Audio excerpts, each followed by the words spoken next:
Happy St. Patrick's Day, Arthur and all my lovies. How are you all doing on this, blustering, very cold, sometimes snowing, sometimes sunny day?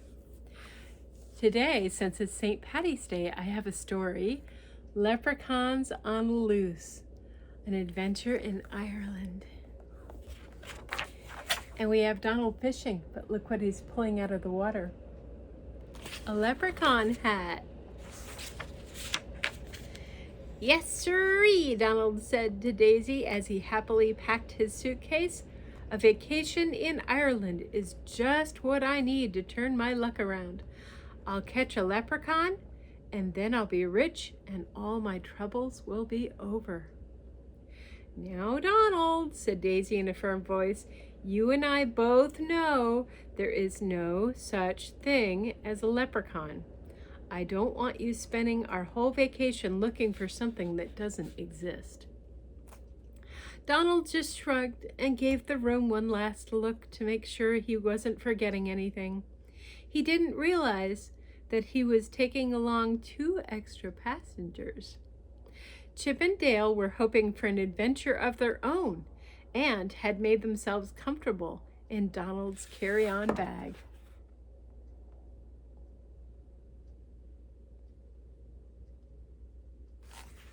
Can you guys hear the wind when I'm reading? Whew, it's a blustery day. Hear it? Donald and Daisy called a taxi and left for the airport. When they were finally seated on the plane, Donald introduced himself to the man sitting beside him. It's lovely to meet you, said the man. My name is Paddy O'Shea. With a name like that, you must be from Ireland, said Donald. Do you know if it's true that if you catch a leprechaun, he must tell you where he has hidden his gold? With that, Paddy let out a roar of laughter. Don't tell me that you believe in little people, he said. As a matter of fact, I do, said Donald confidently, and that's why I'm going to Ireland. Look around this picture and see if you can see everybody. Can you see Chip and Dale? And the book that Daisy is reading is on Ireland.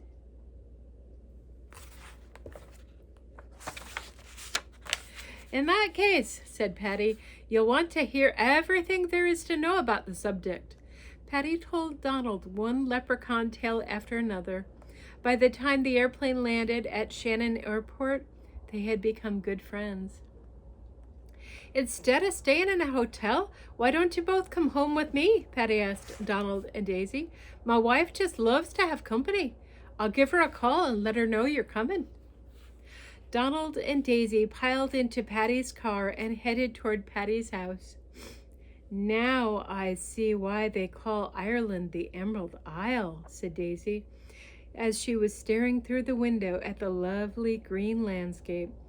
Everything is exactly the same color as an emerald jewel.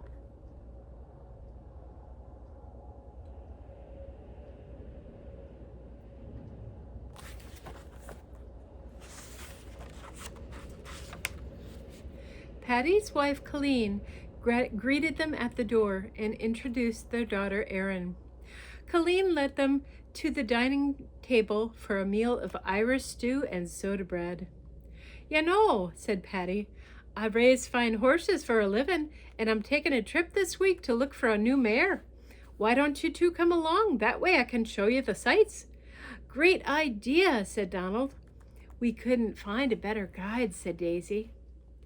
While the others were eating, Chip and Dale hopped out of Donald's bag and went off to do some exploring. In baby Erin's room, they found some doll clothes that were just their size. What do you think about those clothes? What do they look like? The next morning, Chip and Dale hopped into Paddy's car as he left with Donald and Daisy. Paddy drove to Bunratty village, where Donald and Daisy went on a tour of the town. After a long day, they met Paddy for dinner at Bunratty Castle. There they were served by people who were wearing historical costumes. Donald accidentally dropped his dinner roll under the table. When he bent down to pick it up, he saw an amazing sight. "Leprechauns!" he shouted. Donald began crawling under the tables, chasing little elves. All the dinner guests held their plates up as Donald scrambled frantically through the dining hall. By the time he returned to his place, all his food was cold. "I hope I didn't cause too much trouble," Donald said, his face turning bright red.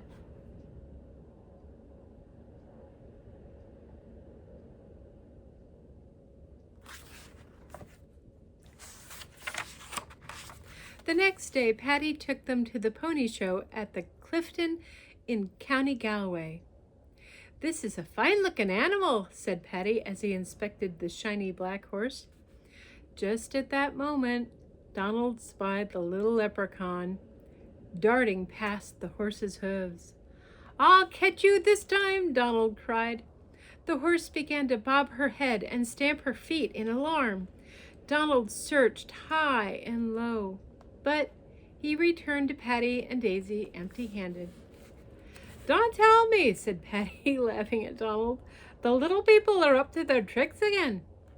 "Oh, Donald," groaned Daisy, rolling her eyes. "Haven't you learned your lesson yet?" Donald just muttered to himself. "Those leprechauns won't get away from me next time," he vowed. "Then everyone will see I'm not imagining things."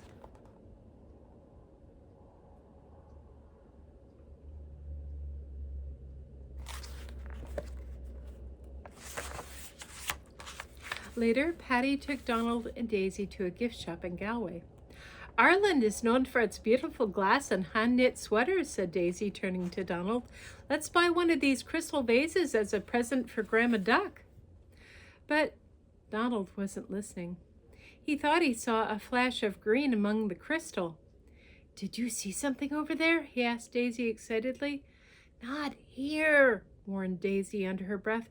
"This is no place to start trouble. You could break something." "Don't worry," said Donald confidently. Very, very carefully, Donald looked inside vases and behind glasses, but there was not a leprechaun in sight.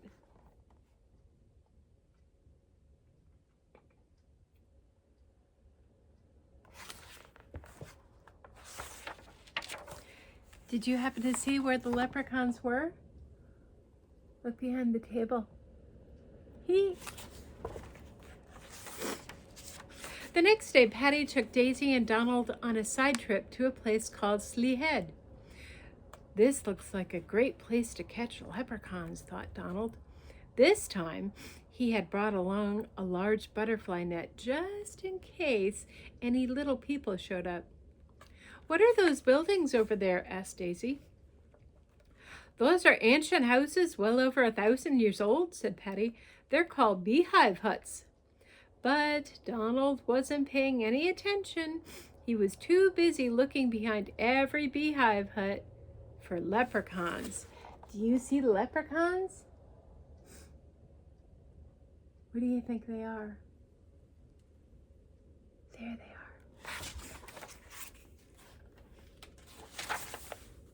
Afterwards, Patty took Donald and Daisy to look at the famous Blarney Stone. "It says here that if you kiss the Blarney Stone, you'll be able to convince anyone of anything," read Daisy from her guidebook. "I'll go first," Donald suggested. "Maybe then they'll believe me when I say I've seen leprechauns," he said to himself. As he tried to reach the stone, he caught a glimpse of a little green cap. "Leprechauns!" shouted Donald, struggling to get up. "Your eyes are playing tricks on you, my boy," said Patty. "I saw 2 leprechauns, I tell you," Donald insisted. "I think you had better try to kiss the Blarney Stone," said Daisy, laughing. "You still haven't convinced me."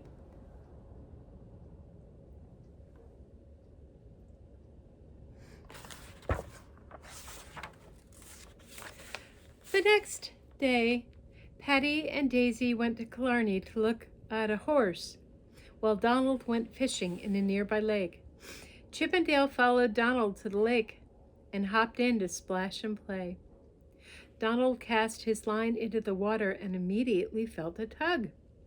When Donald excitedly reeled in the line, the only thing he had caught was a little green cap.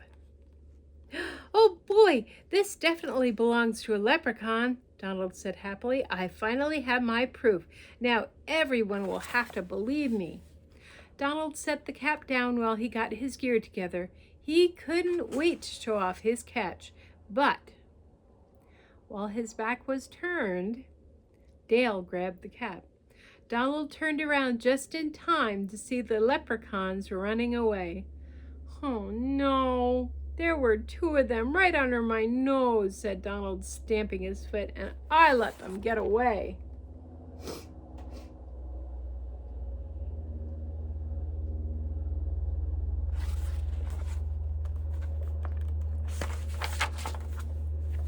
Soon, Patty and Daisy drove back to pick him up. Patty stopped the car along a country lane just outside of Tralee. "How about a picnic lunch?" she asked. "What a beautiful spot!" exclaimed Daisy as she picked a shamrock. For Donald, the picnic offered another opportunity to catch the leprechauns, and off he went to set some traps. Donald had just finished setting the last trap when he heard a strange rustling sound. "I've got myself a leprechaun now," he said happily. As Donald walked toward the sound, he tripped over a log and landed in one of his own traps. In a flash, Donald was hanging upside down from a tree. "Yep, whoops," Donald cried out. Patty and Daisy ran over to help Donald. Below him, a sheep bleated loudly. "Nah!" "Some leprechaun you are," Donald muttered to the sheep.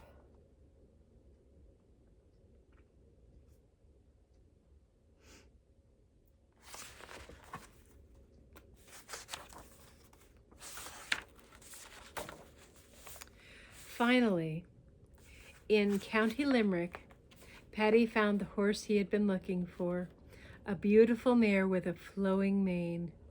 Paddy told Donald and Daisy that they were in the part of Ireland for which the limerick, a type of nonsense poem, had been named.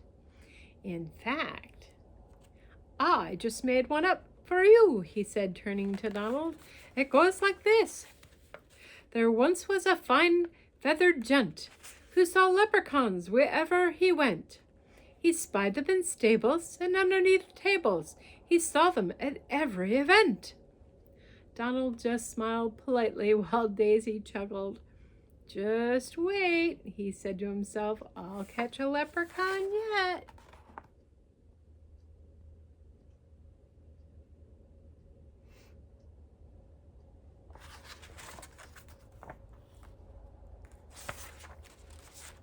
The group arrived back at Patty's house late in the day. "It looks like your trip was a great success," said Colleen when she saw Patty leading the horse to the stable. "We saw some beautiful sights," said Daisy. "Ireland is a lovely country." "I'm sorry that your search didn't go well, Donald," said Patty with a chuckle. "Maybe I didn't catch a leprechaun," muttered Donald, "but at least I know for sure they exist."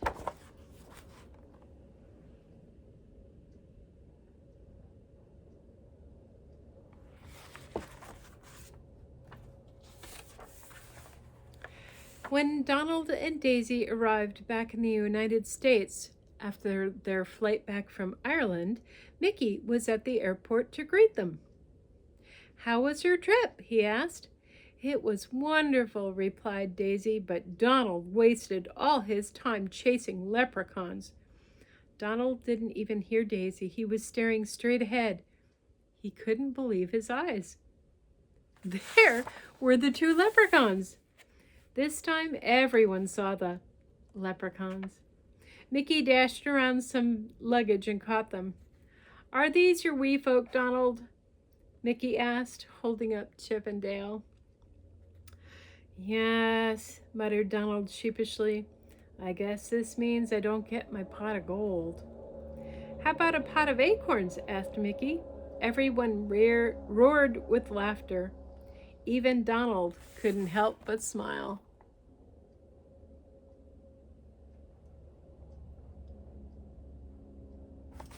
Chip and Dale are chipmunks, so they don't save gold, they save acorns.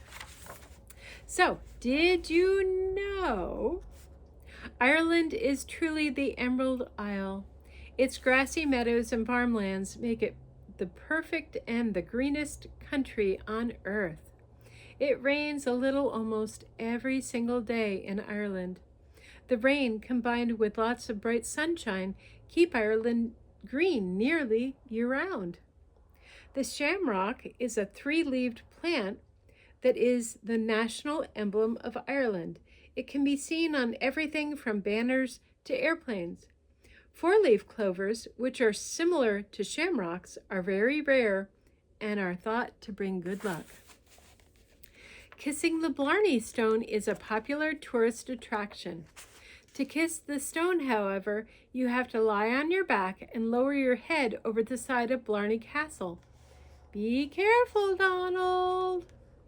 Ireland is a fisherman's paradise. Its beautiful rivers and lakes are filled with many kinds of fish, including trout, pike, and salmon.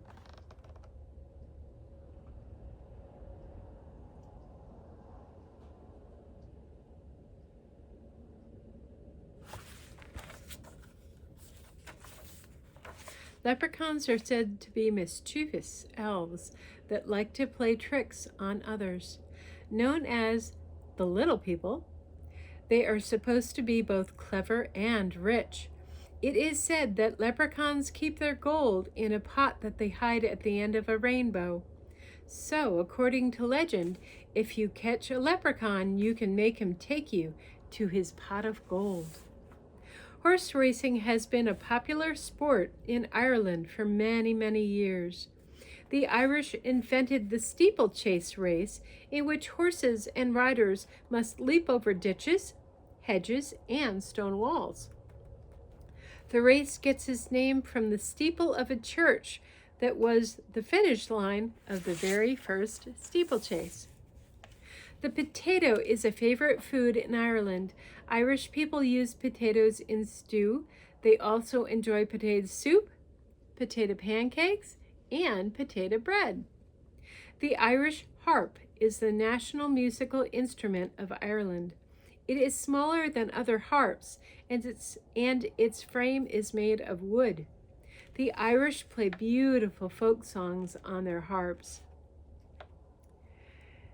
Diagich means hello in Irish or Gaelic, the first official language in Ireland.